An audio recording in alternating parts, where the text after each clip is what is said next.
A new study conducted by a dating service called It's Just Lunch discovered men don't hate Valentine's Day, they are just afraid of it.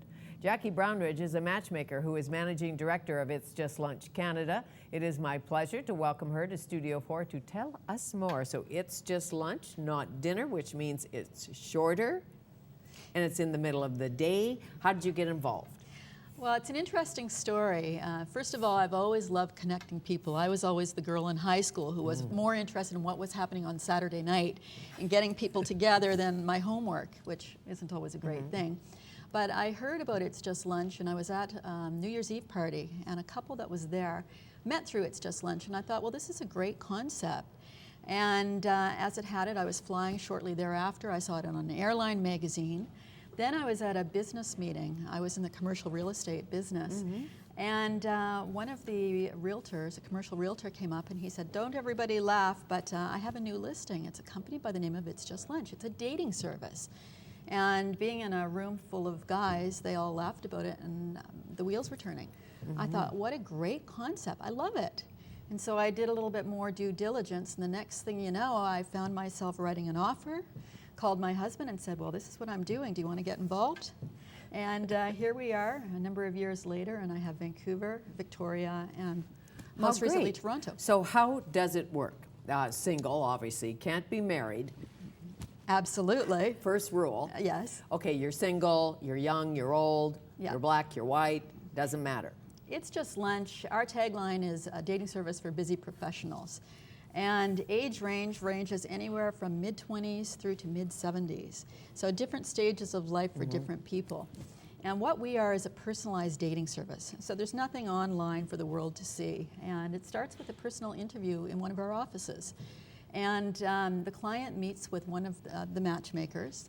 And it takes about an hour. And during that time, they talk all about the client. You know, what's worked for them in the past, what hasn't, their relationship history, what kind of person are they hoping to meet, you know, their lifestyle, goals, values, and all the really important things. And are people pretty honest? For the most part. The one thing that maybe they're not so honest about every once in a while is their age, perhaps. Really? And but of course, we make sure that we do our due diligence with that, check everybody's driver's license before they leave, so we make sure. And I think if somebody does give us a little bit of information that isn't exactly correct about an age, they're just telling us what they feel. Okay, and are you like somebody who's brainy or not brainy, or somebody who pays attention to you, or somebody who gives you lots of space, all of that? Are those questions you would ask? Oh, absolutely, everything. You so know thyself before you go to It's Just Lunch. Absolutely. I mean, there's a questionnaire. The first is basic information. I mean, age, education background, what do you do for a living, do you have children, do you hope to have children, all of those basics, but then it gets into the deeper values and what's important to somebody. What are you really looking for? What are the deal breakers? What are you open about? Deal breakers would be really interesting. Yeah. Is there a thread that runs through the deal breakers? I don't want male or female. I don't want what? Well, there's some basic things. For example, it could be somebody who's in their 40s that have already had their family. And they don't want to start over again. And that would be a deal breaker. Sure. And so some basics like that. It might be something to do with ethnicity. You know, somebody might be of a particular religious persuasion, and that's a deal breaker for them. Sure, drinker, no drinker. Exactly. AA, Smoker. not AA. Smoker is a big one these days. I bet it is. Yeah. We occasionally have people come to our service who are smokers, but we have had to turn them away because we just don't have enough of a pool for them. So. Well, you see, it's true, because as long as you're doing it that way, if you fall in love with somebody who smokes, well, you do. You do. You know, you say, darn, he smokes, but I love him. But with us, you have that advantage that you can determine your criteria ahead of time. So those issues won't arise later. So how to get through to the second date? Question. What are some things to think about when you're having lunch with a stranger, essentially a stranger? Well, remember, the first date, the whole purpose is to see whether or not there's going to be a second date. So keep it light, fun, casual, and flirty. And don't talk about anything heavy. First of all, don't get into talking about your ex.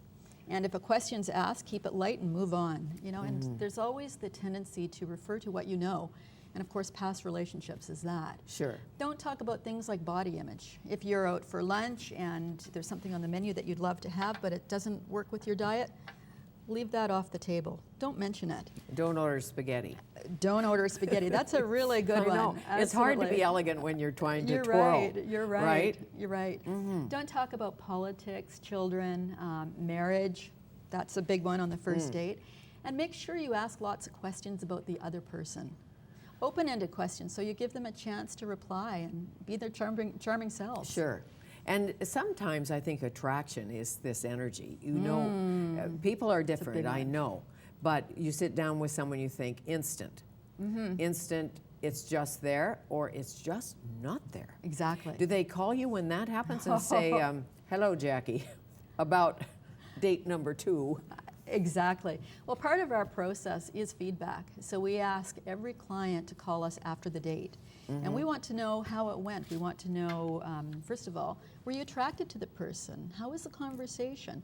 How much time did you spend with the person? For example, if your 1 hour lunch extended into 3 hours, we know there was some chemistry there. And the most important question, are you going to see that person again? And for men, you're right, chemistry can be pretty well instant, Sure. whereas women, it takes a little bit longer. Men marry beauty, women marry power, they say. It's That's an what they old say. adage, I know, not always true. Opposites attract. That's what when they you're say. matchmaking, how do you decide whether or not to put somebody who's very athletic with somebody who's just not, somebody who's more cerebral, wants to go to the opera, does not want to ski down the tough moguls? Would you pair them? Well, it's interesting because, again, when somebody comes in to see us, they usually come in with a shopping list as long as your arm. And our interview process is designed to find out all about their likes and dislikes. And one of the things we go through is their lifestyle. And when we're looking at that, there's one page that's geared towards activity level, so physical activity, one that's artsy. So if one person's page is completely filled up with all of the athletic endeavors that you could imagine, and the other person is all on the other side, I probably would lean towards matching people who would have something in common. Sure, I understand that. Camping to some women is the 5-star hotel. Exactly. Now, they don't have to be exactly the same things, but activity level and the interest, because not everybody has to be able to ski the moguls, but if somebody else at least enjoys skiing or is open to learning, Sure. that's something they can do together. Sure. How about the age difference thing? Men want younger, women want same or older, women want younger. What's going on today? I knew you were going to ask me about that one. A little bit of everything, really. And you're right, in the first one, men come in and a lot of times they'll definitely say they want younger.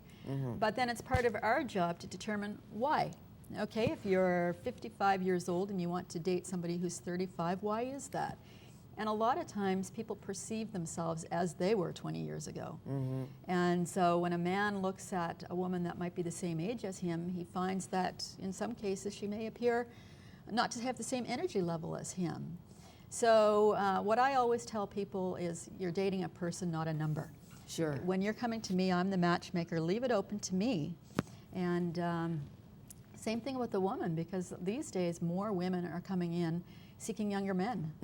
So, I mean, it goes both ways. Just turn the lights down. And, well, I'm just saying throw Get out the the candles number. lit. Don't worry about it. If you find them attractive, what does the number matter? Yeah, age schmage. Exactly, Really, and it's easier exactly. said than done. I Yeah. know. How much do you use your gut instinct? A lot. And I always tell people, when you're my client and I send you out, you're either going to love or hate me. I'm as good as your last date, and I know it. And because sometimes you can have somebody who looks like a perfect match on paper, and they go out and there's no chemistry. Right. And other times it can be something, you just have a gut feeling that they should meet because they're both really interesting, dynamic people. And there isn't any science to it. Sure. And they're the ones that have the best dates. Sure, and they trying to out-talk one another. Exactly, exactly. How nice to meet A you. pleasure to meet you. Thank Thank you. Jackie Brownridge, Managing Director of It's Just Lunch Canada.